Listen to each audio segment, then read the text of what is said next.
நாயன்மார்கள் என்பது ஒரு வரலாறு அல்ல, மனிதன் எவ்வளவு உயர முடியும் என்பதற்கான உயிருள்ள சாட்சி. சித்தர்கள் ஒரு ஆழமான உண்மையை கூறுகிறார்கள்.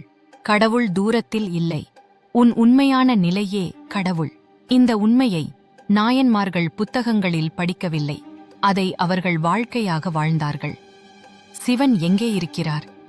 சித்தர் பார்வையில் பதில் மிகவும் எளிது.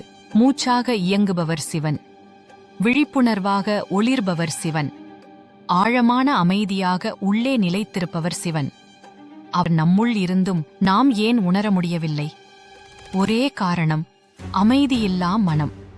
ஆசை மனதை ஓட வைக்கிறது, பயம் அதை கலக்குகிறது, அகங்காரம் அதை கடினமாக்குகிறது. மனம் அமைதியானால் சிவம் தேடாமல் தானாகவே வெளிப்படும். இதுவே சித்தர் ஞானத்தின் மையம். நாயன்மார்கள் என்ன செய்தார்கள்?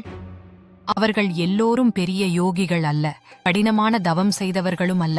ஆனால் அவர்கள் அடைந்த மிகப்பெரிய சாதனை, மனதை உண்மையாக்கினர், அன்பை தூய்மையாக்கினர், அகங்காரத்தை கரைத்தனர்.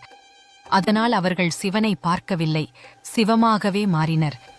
கண்ணப்ப நாயனார் அகங்காரம் கரைந்த நிலை அவர் கண் கொடுத்தது மட்டும் முக்கியமல்ல, அவர் விட்டது நான் என்ற பிடிப்பு. இது சரியா, முறைப்படி தானா என்று அவர் யோசிக்கவில்லை.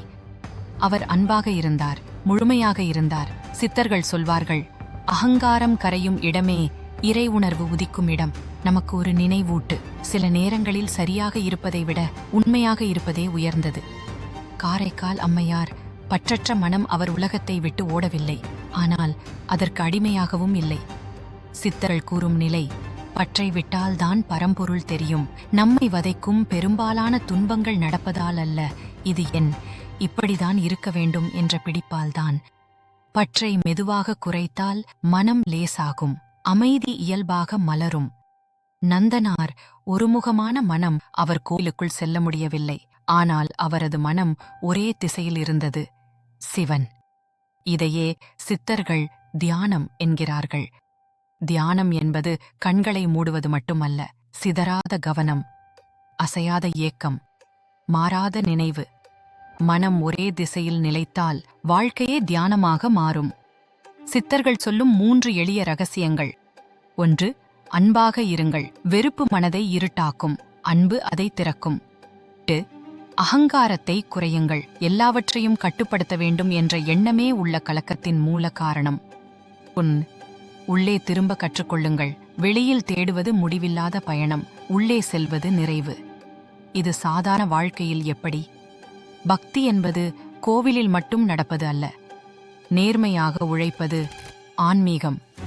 யாரையும் காயப்படுத்தாமல் பேசுவது ஆன்மீகம். உதவ முடிந்த இடத்தில் உதவுவது ஆன்மீகம். மன்னிப்பது உயர்ந்த ஆன்மீகம். ஒரு தாய் அன்பாக கவனிக்கும் இடத்தில், ஒரு தந்தை பொறுப்புடன் நிற்கும் தருணத்தில், ஒருவர் கருணையுடன் நடக்கும் பாதையில், அங்கே சிவம் இருக்கிறது. ஒரு சிறிய பயிற்சி, ஒவ்வொரு நாளும் 1 நிமிடம் அமைதியாக இருங்கள். மூச்சை கவனியுங்கள், உள்ளே வரும் மூச்சு, வெளியே செல்லும் மூச்சு. அதை மாற்ற முயற்சிக்காதீர்கள், கவனியுங்கள் மட்டும். மெதுவாக புரியும், அமைதி வெளியிலிருந்து வருவதில்லை, அது உங்கள் இயல்பான நிலை. அந்த அமைதியே சிவம். நாயன்மார்கள் நமக்கு நினைவூட்டுவது, சிவனை அடைவது கடினமல்ல, சிக்கலானதும் அல்ல. மனம் மென்மையானால் போதும், அன்பு உண்மையானால் போதும், நான் என்ற சுமை குறைந்தால் போதும். ஒளி திடீரென விழ வேண்டியதில்லை, இருள் மெதுவாக குறைந்தாலே போதும். அதுவே ஆன்மீக வளர்ச்சி. இறுதி உண்மை, நீங்கள் கடவுளை தேட வேண்டியதில்லை, சிறிது நேரம் தேடலை நிறுத்துங்கள். அமைதியாக உள்ளே பாருங்கள். நீங்கள் தேடிய அமைதி, நீங்கள் எதிர்பார்த்த அன்பு, நீங்கள் நாடிய ஒளி, அனைத்தும் உங்கள் உள்ளே இருந்ததே. சித்தர்கள் சொல்வார்கள், உன்னை அறிந்தால் அனைத்தையும் அறிந்துவிட்டாய். நாயன்மார்கள் நடந்த பாதை சிலருக்கானது அல்ல, உள்ளம் திறந்த ஒவ்வொருவருக்கும் திறந்த பாதை. மெதுவாக வாழுங்கள், உண்மையாக இருங்கள், அன்பாக இருங்கள். ஒரு நாள் உணர்வீர்கள், நீங்கள் சிவனை தேடவில்லை, சிவமே உங்களாக ஒளிர்கிறார். ஓம் நம சிவாய.